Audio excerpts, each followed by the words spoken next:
Investing with IBD is brought to you by AllianceBernstein, a global investment manager offering active, flexible solutions across asset classes.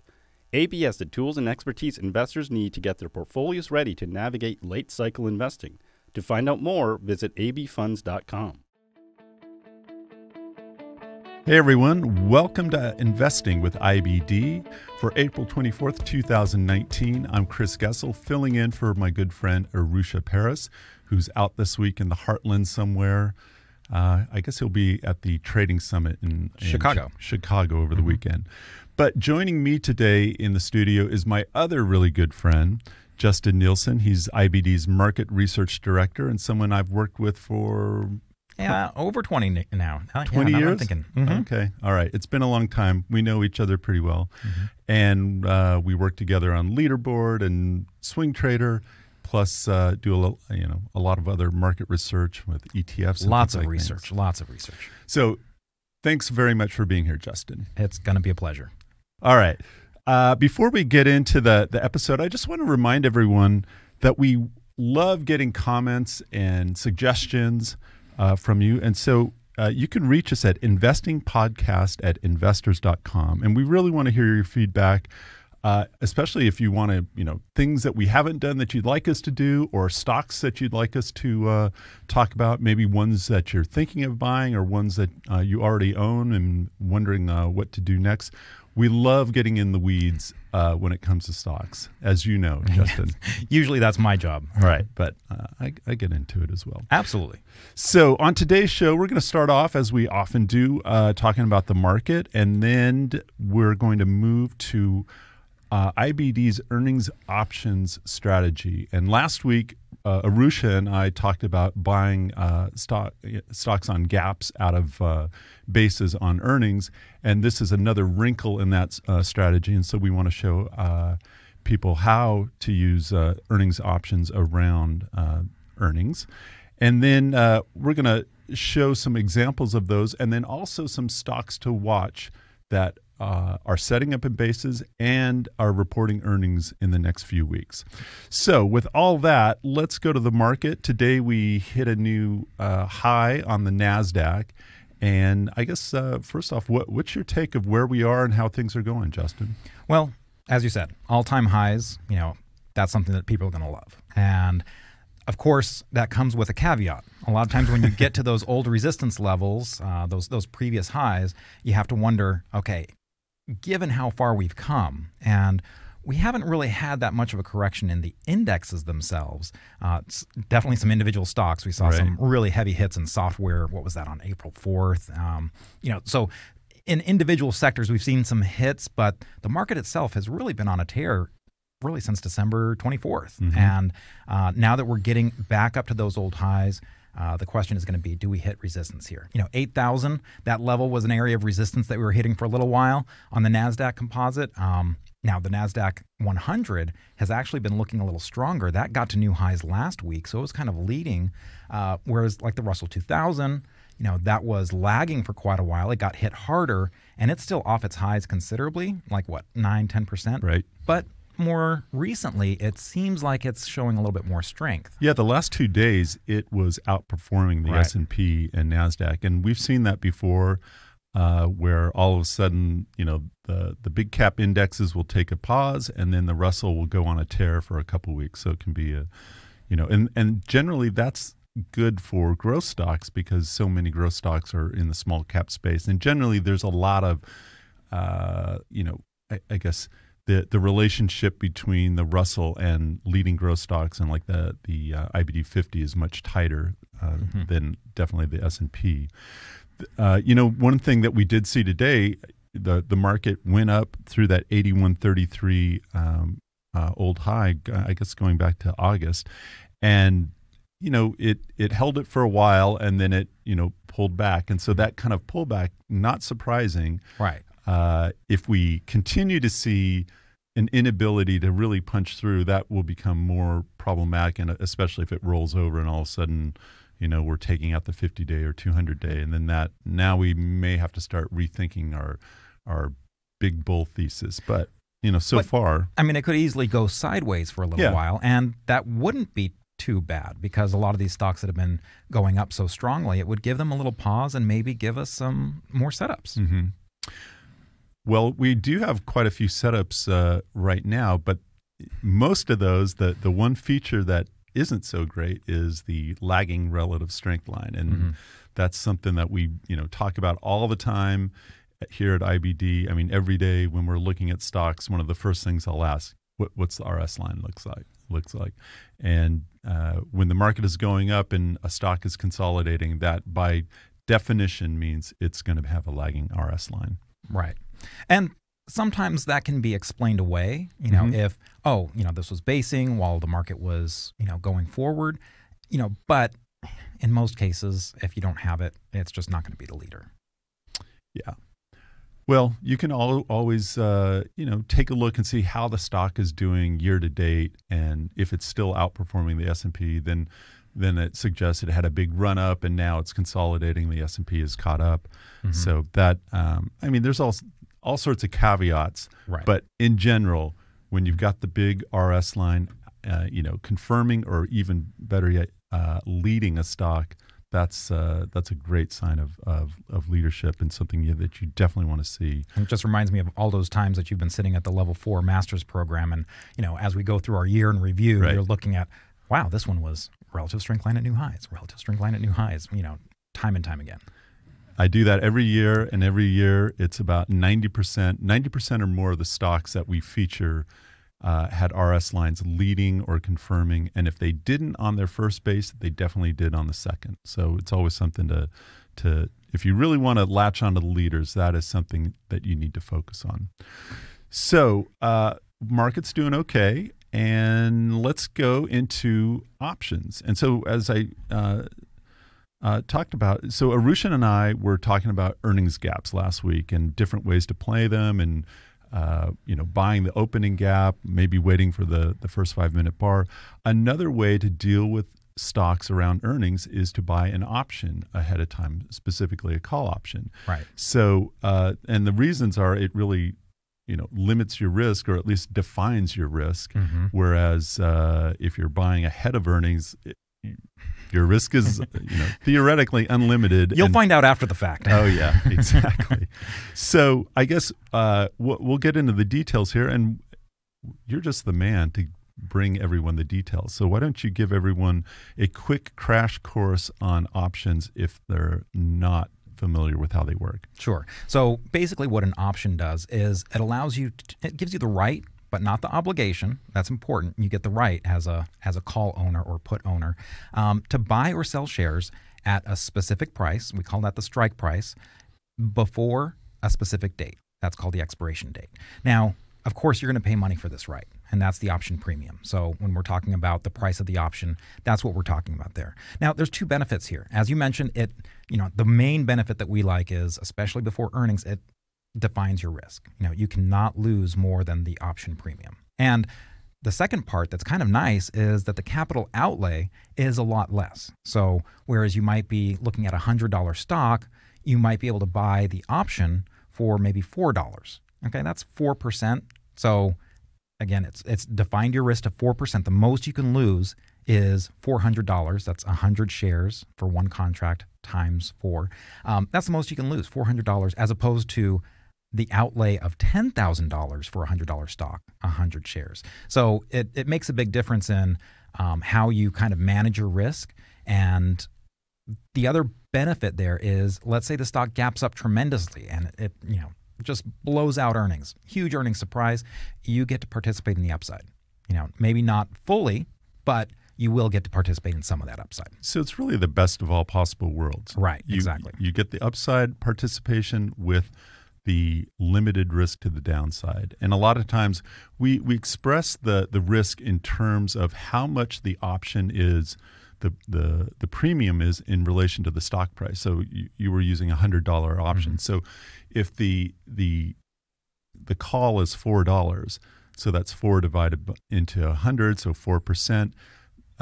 If that stock were to gap down on earnings, the most you can lose is $4, 4%. That's a whole lot less than 8%, which is typically right. the maximum that you want to risk when buying a stock in a canned slim trade.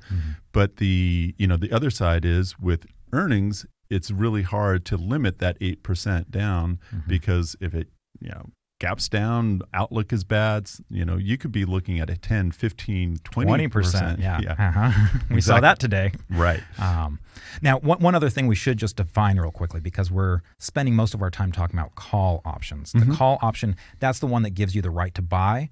On the other side of that, there's the put option, and that gives you the right to sell shares. But we're really going to focus on the call option today. So I guess in the, a typical example, so a stock, it's trading around $100. Earnings are coming up. You don't want to buy it outright, but there's some reasonably priced options. And usually we're looking at weekly options that might be, expiring at the end of the week. Although sometimes getting another week or two or even a month doesn't really add that much cost to it. So you can get some extra time. And so the stock is setting up. Earnings are coming up. It looks like, if earnings are good, it's going to be a breakaway gap, and you want to participate in that. So instead of waiting and buying the gap, you buy the option, and you just wait for the earnings announcement to come out. And if it's good news, you're off to the races. If it's bad news, again, the only thing you've risked is the money that you spent on the option. Right. It can't get any worse than that. And a few things people should realize here that we're talking about. These are canned slim stocks. These are stocks that we want to own. This isn't, right. So before the option traders go crazy, we should just let people know we're not trying to make money on the option itself. We're not trying to buy and sell the option for a profit. What we're trying to do is really exercise our option and own the shares. In an ideal situation, that's what we want to do. Yeah, that's a good point. Really think of this. This is a stock strategy, not an option strategy. Right. We're using options in order to achieve a stock purchase. And the reason, we won't go too deep into the weeds, but ahead of earnings, part of an options price starts rising, the volatility part. Right. And so volatility shoots up before options and then plunges right after options, called the volatility crush. And so for a lot of option traders, they will look at us and say, why would you ever want to do that? And the point is that we have an edge here. We understand how stocks set up. We're looking at the earnings and the sales, what the estimates are, who's owning the stock. It's a first or second stage base. So we're feeling confident that if the earnings come through, there's going to be a big move. Whereas if someone else who is just trading options, to them, this option looks overpriced. You're going to get the volatility crush. It makes no sense. So we're really taking our edge in the market and applying it to options, and that makes all the difference. Yeah, that stock context is absolutely critical. And the other thing to know is we use this strategy all the time on Leaderboard to success. And success, even I use success even when it fails, because it allows us to step up and take a swing at something that no way would we do without an option. It's just crazy to buy a stock ahead of earnings. And you get those small losses, and yeah, sure, no one wants to take a loss. But then when you get a big gain, it generally more than makes up for all those small little losses that you might have taken along the way. Yeah, and the other thing to remember is, in just the same way that Arush and I were talking last week, you don't buy everything on the first purchase. You use the option as maybe a quarter position or a half position, and then if it works, then you can start buying on the gap, seeing how it closes, maybe adding shares there. But it helps you, lower your average costs, gives you confidence to add shares if the stock is really acting well. So it's a strategy that we use in Leaderboard. We actually use it in Swing Trader. Well, actually, we haven't used it in Swing Trader not in a while, but but we definitely buy the gaps for Swing Trader, and in our own trading, we're using it all the time. It really makes a difference. So let's say I think it's time for a quick break. Okay, you ready for a quick break? Sure, let's do it. So after the break, we're going to dive into some examples of exactly how this option strategy works, what the prices are, the mechanics of it all, and we'll even show you an example of how using it would have prevented a huge loss in your portfolio if you had bought this one stock yesterday that reported yesterday afternoon and began trading today. So stay with us and we'll be right back. Hey guys, Arusha from Investing with IBD here. The global economic cycle is moving into its later stages, creating a less favorable mix of growth and inflation. Central banks aren't providing as much fuel to keep things moving either. And market volatility has come back in a big way. All of this makes investing a lot more challenging today. AllianceBernstein can help. AB is a global investment manager with the tools and expertise to get portfolios ready for a more difficult path ahead. That means finding stocks from companies that are able to deliver quality growth over time. Adding downside protection against market downturns is critical too. And even though interest rates are rising, investors shouldn't avoid duration in their fixed income exposure. The bottom line, investments will have to work harder to generate long-term returns, but that shouldn't mean that investors have to struggle to find answers. AB offers actively managed flexible investment solutions across asset classes. It's what you need to adapt your portfolio for late cycle investing. To find out more, visit abfunds.com. All right, everyone, we are back. And now we're going to talk about examples of earnings options and how you can really put them to use and kind of the nuts and bolts of everything. And the first one that we're going to look at today is Shopify. It's a stock that's on, or was on Leaderboard. Was on. As of today. And why don't you kind of show everyone how the trade came to be, why we did it? I mean, Shopify was in a long consolidation. The RS line was, outperforming. It really got on our radar screen because of that, because we were in a correction. And anytime we see, going back to these RS lines, I love them.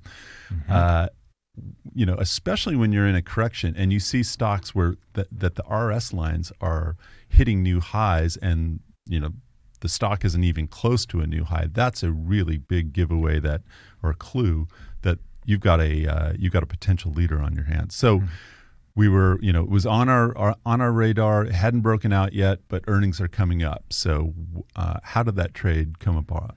Yeah, and just to again paint the picture here is we were about a month into the rally. We had the follow through on January 4th, and so now at the beginning of February, it was becoming very clear that computer software, particularly computer software enterprise, was one of those very strong groups, as it had been for actually quite a while. This is one of those cases where a group that had led before was coming back to lead again.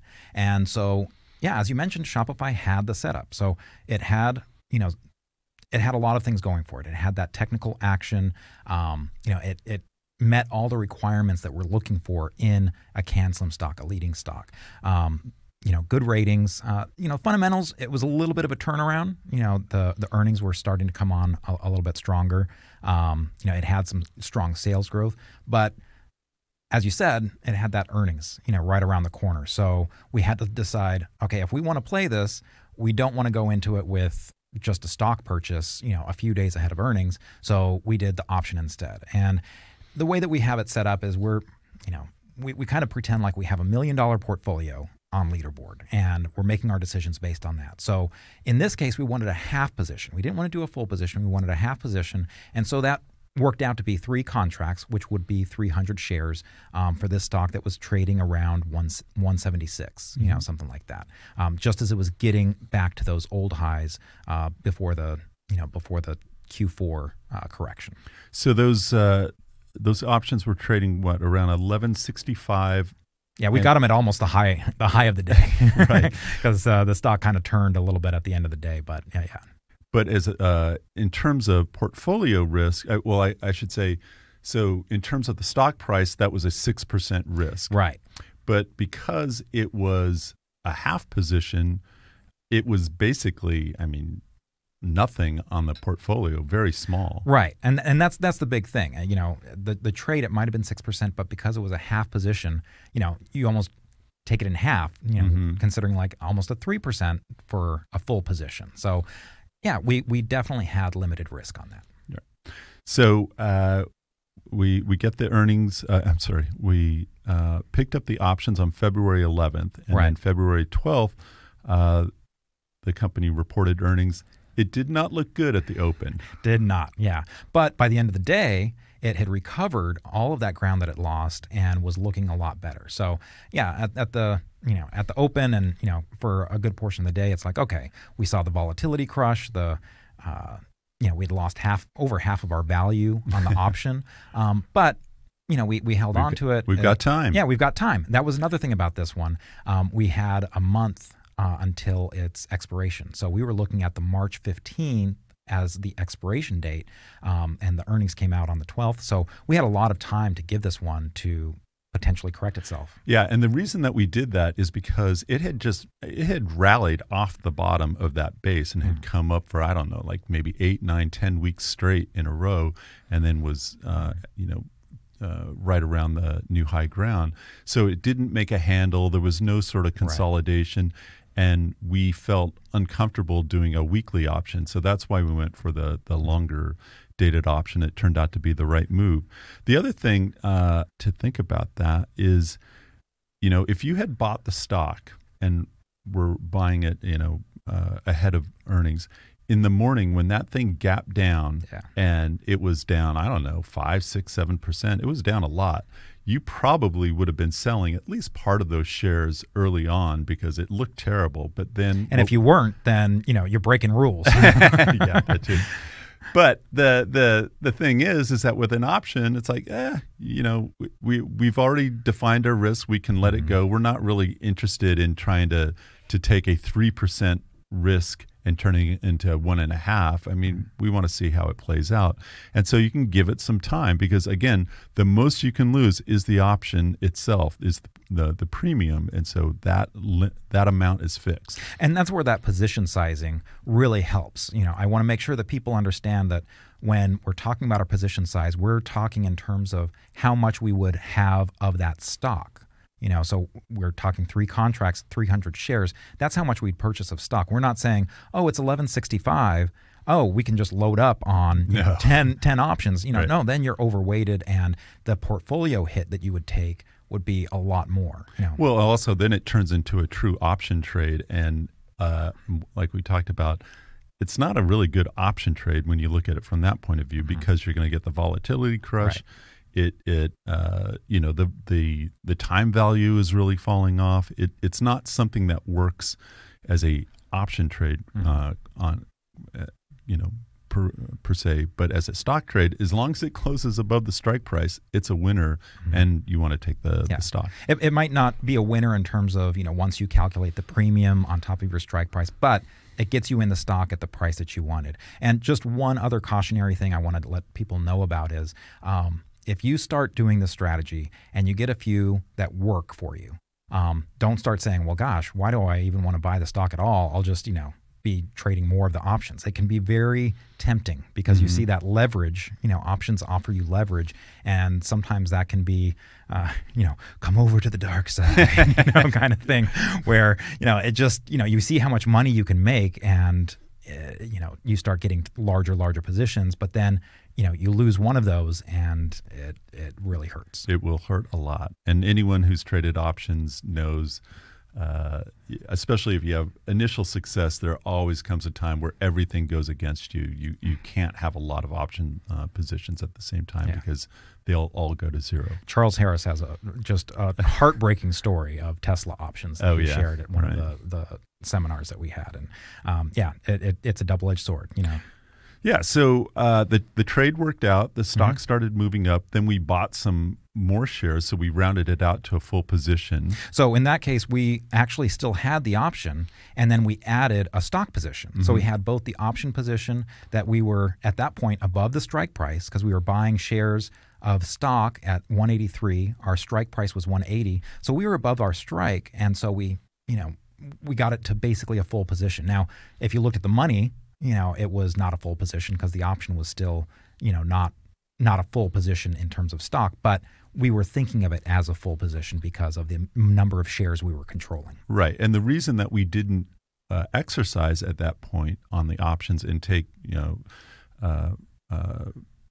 delivery of them, of the shares, related to the contract was that there was still a few weeks on the contract. And so once we take the shares, then we're on the hook for the shares. And so if there's, a downgrade or something bad happens in the market, we're, theoretically open to a larger loss. So it was much better to just let's hold it to expiration, see where the stock is. And then I think, right around, we did let it, we took the shares on expiration. Yeah. And we were well in the money at that point, and then the stock continued to go higher. Right. So at the time that we exercised the 3 contracts, so that was 300 shares, the stock was trading at what, like 205? So we had, our option that we bought for 11, and change would have been worth at least 25 because that was its intrinsic value for you option players out there. So, we had definitely value of the option. We could have sold the option and just taken that profit. But again, we wanted to own the stock, and that's why we had bought the shares and added to it for the full position. So we took some profits on half profits on the way up. Yeah. And and that was that April 4th day where software got hit really hard. So it was like, okay, our portfolio got hit, tremendously. Again, doing the calculations, I think it was like a 2% or more hit to our leaderboard list. And so, it's like, okay, where can we trim just in case this gets worse? We need to kind of take some of our exposure to software out. And then actually today we decided to take off the rest of the position. And part of it was we were looking at the stock. Earnings are coming up. It's extended. But it was also yesterday it reversed from a new high in higher volume than recent days. And today I think the volume ended up being higher than yesterday. Let's take a quick look. Yeah, slightly higher than yesterday. And so it was also coming back into the 20-25% profit zone. It's like, you know what? We've got a lot of exposure here. Let's book this profit. There's nothing wrong with that. If somehow maybe it forms a 3 weeks tight before earnings, but I think that's coming up too quickly. But we can always get back in at some point, maybe on a pullback or something like that. But there's a lot to be said of nailing down 20-25% profits. It makes a lot of difference. Yeah, if you make that just a regular practice, then when you get that big winner, it just gives you that much more weight, and the 20-25% gains will offset a lot of mistakes that you might make in any given year. So it really helps just keep your portfolio humming. And as you said, Shopify, its earnings are coming up April 30th before the open. So yeah, we could wait and see if we get another pop, but with it reversing, and that's not to say it won't work and go higher, but we're taking our profits, selling into strength, very close to the top, and maybe it goes higher, maybe it doesn't. Yeah, so it's a really good example of how you can use options to take advantage of a stock that's near a buy point right before earnings. Here's another example of how you can use options ahead of earnings, and that's iRobot, and that's a stock that Arushan and I talked about last week. And I was, he convinced me. I'm like, wow, this is looking really good. What I really liked was the sponsorship. There were a lot of good funds in it, or at least a couple that we really respect. And, sales growth had been good. I mean, earnings were going to be kind of lumpy, but I was, really focusing in on the sales growth. But we didn't put it on leaderboard ahead of time. It went on the watch list. Yeah, it was on the watch list. On the watch list. With specific instructions to wait for the earnings report, see what happens, and then if it had a strong gap up, that we'd try and play it. And we did the same thing for Swing Trader. And so I was tempted to look at the options yesterday, but they were, I don't know, like 6, maybe even 7%. Yeah, closer to 7%, because the stock was trading at around 130 yesterday, and the option was 8 and change. So 876, I think. So that's more than we typically like to use. We like it more being in the 3 or 4% range. Sometimes we'll go, above 5, but definitely with a half position, and we have to be really confident. Yeah, you have to have more conviction. Yeah. And you already kind of started out with it had some lumpy earnings. Yeah. But strong, but strong here. When you start kind of hedging and hemming and hawing, that's not necessarily one that you're willing to give that extra room to. Yeah. So we did nothing, and we were glad because after the close yesterday, they reported earnings. They beat on earnings, but sales missed by a mile. They were supposed to have 16% growth in sales. It turned out to be only 9%. That's a huge, huge miss. I mean, sometimes stocks will sell off because they miss by 1/10 or something like that. Yeah. And this is not one of those. It was a big, big miss. Yeah, so it was what, down 20%? Right. I think it gapped down 13% at the open. And it just got worse. Yeah, it just kept getting worse. And I think it was, down 21% by the close. So important lesson. Even though Shopify came back, on that after its earnings, that doesn't always happen. You always have to be looking at if it gaps down like that, things can get worse, and they often do. So, don't wait for it to come back and say, oh, well, the worst news is out. It's got to be over. The selling can just really hammer it even more and more. But it shows why the strategy is even a success in failure, in that if you had gone out and bought that option, well, you'd be down 6 or 7%, but you were not down 21%. Right. Yeah. And that's a big, big difference. And you might have even, I doubt it. There's probably absolutely no value to the option today. But if you had sold the option early enough, maybe you could get some value out of it. But the important part is that you're not suffering a 20% loss. Yeah. So, I mean, to round it up, this option strategy has really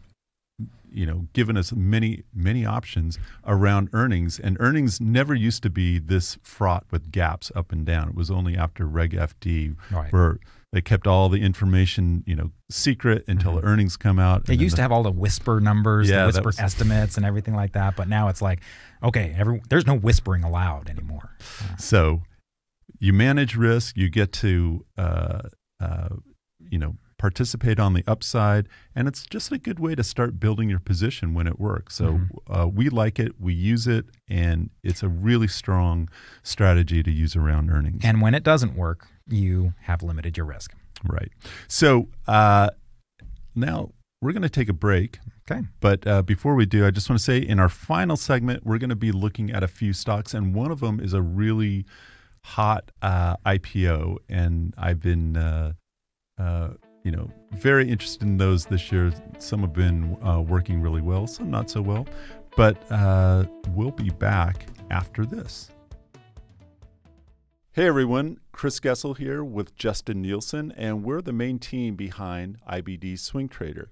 Now, the current market is presenting all sorts of opportunities, and swing trading is a great way to take advantage of these trends and convert stock moves into profits in days, not weeks or months. So now IBD created Swing Trader to give you everything you need to lock down some of these quick hit profits. And if you might think that small profits aren't much to write home about, but if you do it again and again, that can lead up to some big gains for your year. They add up.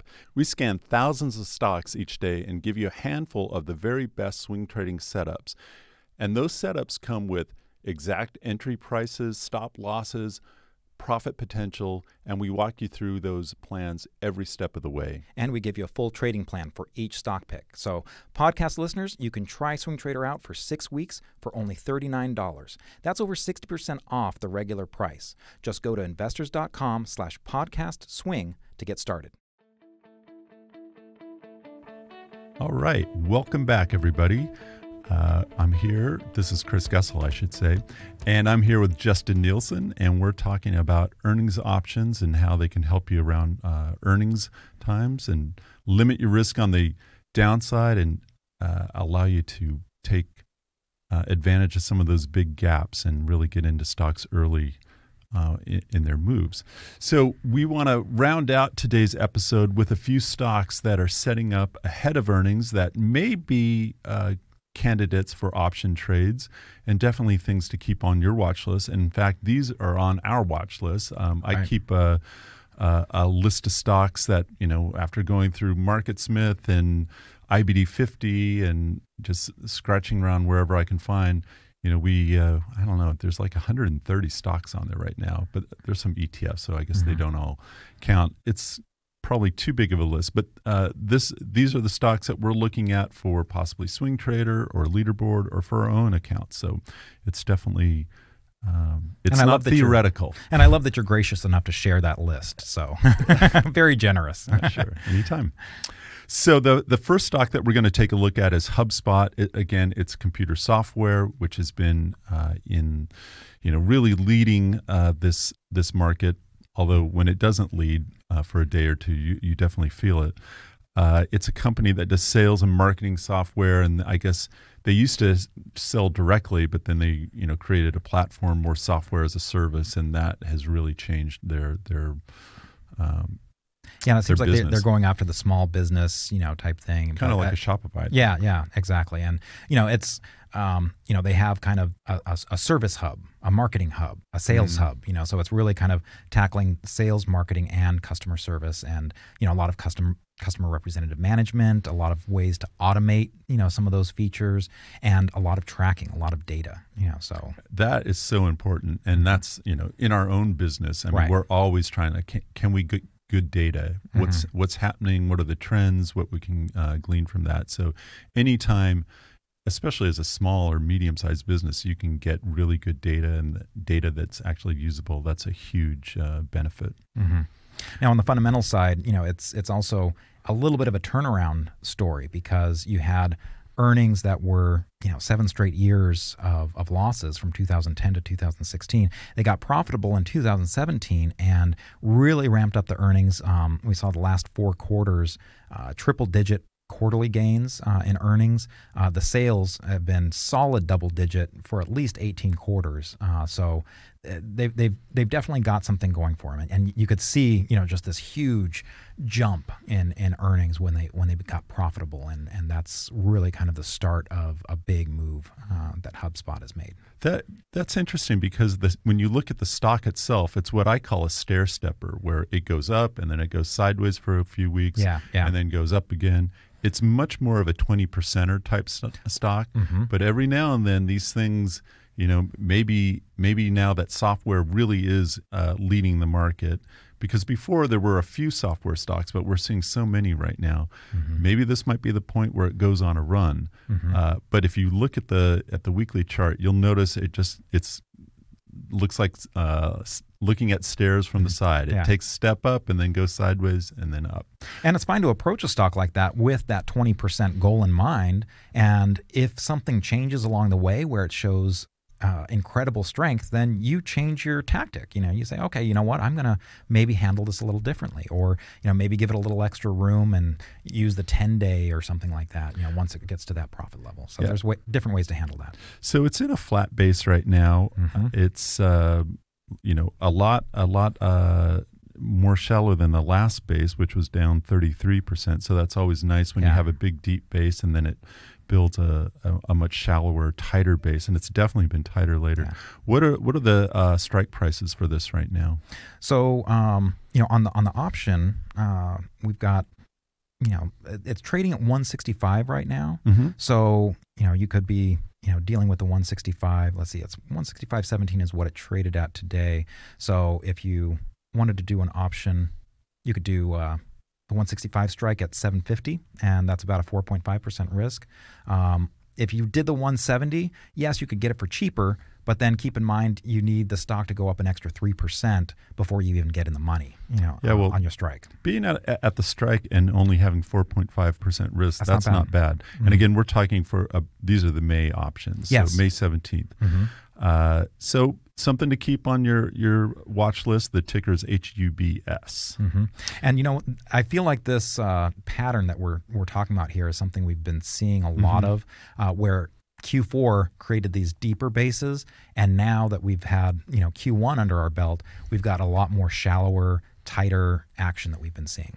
Well, the next stock that we're going to look at is similar to that, and that is Etsy. Now, that's a stock that we've had on Leaderboard and Swing Trader. We had a really nice run on. I think Etsy, we made almost 80% from the first buy to the ultimate sell. There was some trading back and forth going on there. Yeah, but between Etsy and Lulu last year, and Amazon, so it was really surprisingly, 2018 was really a year of retail for Leaderboard.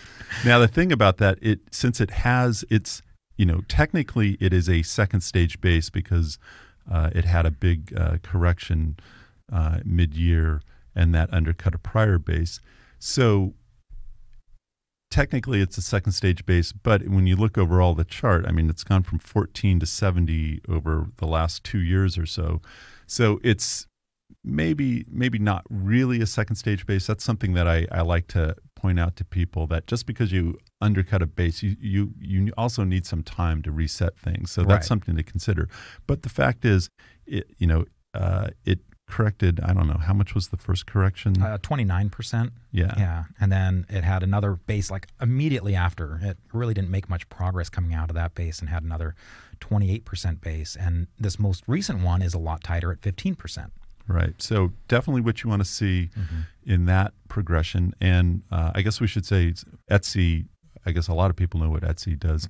If you don't, if you like buying tchotchkes. You know what? I actually have a cornhole that a buddy of mine made for me.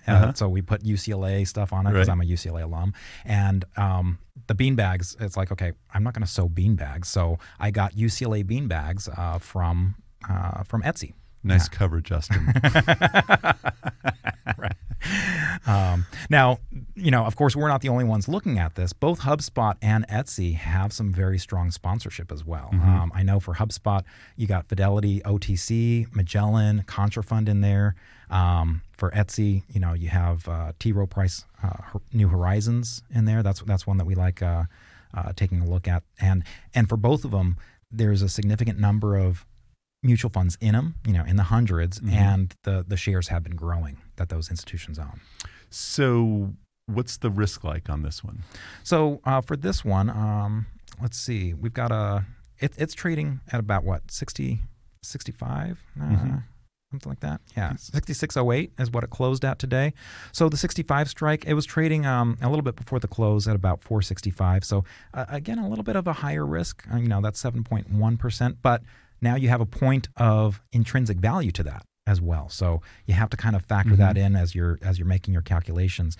If you wanted to go all the way up to the 70 strike, you're looking at a 250 for the premium, and that's closer to a little bit under 4% for that one. And a stock like this, if it's going to work, I mean, it could blow through there. I would. I mean, just look at the last few earnings. It's gone up like 20%. I mean, 20% is not unusual for this to go up. We've had 20%, 16% gains. It's Etsy moves. That's been one of the things that makes it sometimes a little bit harder to hold on to. If you get your cushion early, you're good. But if you don't get that cushion, it can be very difficult to hold on to. So definitely one to watch. I like the look at the base.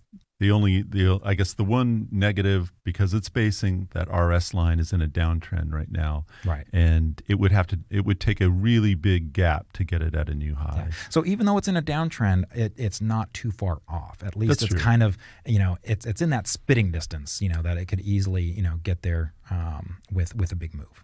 Yeah, and this is another one where for the year, it's way outperforming. What did you say, 38% up for the year? That. Yeah, so I mean, hey, it's definitely not a laggard.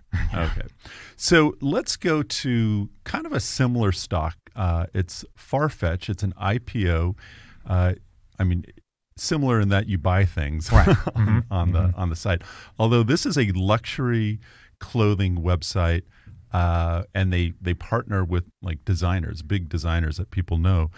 I was looking at this, and it is not cheap, but they're making a lot of sales. In fact, I clicked on I immediately went to the sale button. And I clicked on that, and there's some Stella McCartney jeans for men. I recognize her name, so that was good. Yeah, we both recognize Stella's. That's true. So 50% off these jeans were $250. So 50% off. Yeah. Okay. Yeah. So I'm going back to Target. Yes. Okay. Well, you know what? So the reason why I say we both know Stella's is because we both have daughters named Stella. And I should tell you that my daughter just got a pair of Lululemons. And so she's like, I'm not going to Target anymore because these are just so comfortable. And I'm like, yeah, you're going to Target. Yeah. I'm not a Farfetch shopper. So Farfetch came public, let's see, a few months ago. Yeah, it was in September. So, I mean, unfortunately, its IPO was right at the top of the market. And so then it had this really rough Q4, down 50%, at its worst. But IPOs can be a little bit more volatile, and you had a really rough market for that Q4. So it did have some things going against it. This doesn't have, this isn't profitable yet. Mm-hmm. But as you mentioned, it does have that sales growth. So sometimes we can forgive that. Yeah, sales growth has been running greater than 50% for, I don't know, like 12 quarters in a row, a really long time. Mm-hmm. The estimates are still in like the 30% range, running like 32 to 38%. So when it comes to IPOs, I will forgive profitability because so many companies are coming public before they're profitable. And so if you've got this really robust sales growth, that can make up for it. And we've seen a lot of big moves like that. And indeed, on their last earnings, they had a huge up week when they reported earnings. And ever since then, they've been drifting down. They're about 27% or so, or maybe 24% off their high. Mm-hmm. So it's, a reasonable correction. And there's kind of a downtrend line. If you guys go on and call Farfetch up on your charts, FTCH is the ticker symbol, you can see where maybe if it breaks that downtrend, that could be an early entry, an aggressive entry. So when are earnings coming up on this? So you know what? I couldn't find an actual definitive date. The estimate is for around May 2nd. Okay. So that's when they're expected. And it does have options on it. They're a little bit pricier. The 24 strike, it's trading around $24.50 right now. So the 24 strike is $1.90. So that's up there. It's above 7% risk. The 25 strike is $1.40. So you can get a little bit cheaper, but then you need an extra 2% move to get to in the money. So that's about a 5.6% risk. But if it does something like it did last earnings, where in the week of earnings, let me just see, it was up. Yeah, on the day it was up 17.6%. And 42% for the week. Yeah. So I'd risk 5% for that. Yeah. And again, you don't have to buy a whole position. Maybe buy a quarter position or half position. You're just risking a little bit. But it would help you start building a position if this thing really does turn into a big winner. Now, this is a UK-based. Do you have any concerns with Brexit and that whole fiasco there? I do, because we had it on Swing Trader, and that seemed to kill the trade Right. when we were trying to pick a reversal a few weeks ago. So that's something else to think about. Who knows how that's going to But so work. far, I mean, it looks like it's come right down to its 50-day moving average line. And as you mentioned, so now we've got a couple, it's above that, it could get above that 50-day moving average, and a much tighter consolidation, from 50% to now, 24, 27%. So that is Farfetch for you, and it might be a little aggressive trade, but it's definitely one to look at. You can find stocks like these highlighted every week in our earnings preview column that Ken Shreve writes. So that's a great resource, and he always explains the earnings option strategy, and then points out stocks that are setting up, and also those where the option premium is reasonable and not too much of a risk. So again, I've become a huge fan of this strategy, and it really makes a difference in the trading that we do for Leaderboard as well as in our own accounts. For me, it's indispensable. Yeah. And I think we did a webinar together on this, so maybe that's something that we can put in the show notes. That's maybe a good something idea. like a link to that as well. All right. Well, we're going to wrap this up. I want to thank everyone for joining us. And next week, Mike Webster is going to make his triumphant return. Yeah. And the topic is great. Yeah, and he's going to be talking about IPOs, and it's really turning into a very interesting IPO market. There's a lot of good IPOs out there that have just come public within the last few weeks, so it's really one to watch. And he's got so much research on how powerful those IPO moves can be, and what a difference they can make in your portfolio if you play them right. Absolutely. The other thing I want to remind everyone about is send us your comments and questions. We'd love to talk about stocks that you want to know about, both those setting up and maybe those that you're owning. So again, send your questions to investingpodcast podcast@investors.com. We really do want to hear from you. And anything else at this point? I think that's it. Let's go home. Let's go home. All right. Thanks, everyone. And for this week's notes and charts, make sure to go to investors.com/podcast, where you'll find details for each episode in the podcast episode section. And make sure to subscribe, rate, and review our podcast if you haven't already. We'd really appreciate it.